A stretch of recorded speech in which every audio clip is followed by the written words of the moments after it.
Hello guys, welcome back to the channel. In today's video, I'm going to show you how to add a wish list to your Discord profile.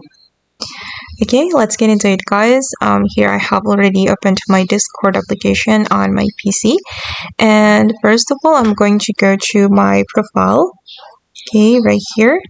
And I'm going to click this profile. And this is my wish list. Okay, and if you want to add item to your wish list, you can go to this menu, add item, and it will automatically bring us to the Discord shop.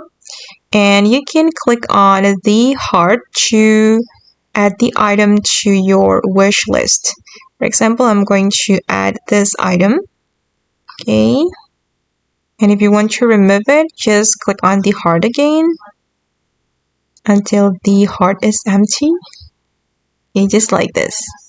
And I'm going to go back to my profile guys. Okay, and this is my wish list right now. And you can also set the visibility. If you don't want anyone know your wish list, you can make it private.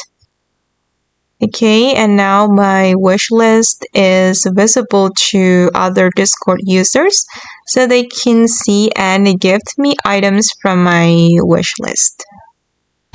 Okay guys, and that's how you can add wish list to your profile. I hope this video will be useful for you. Thank you so much for watching and bye!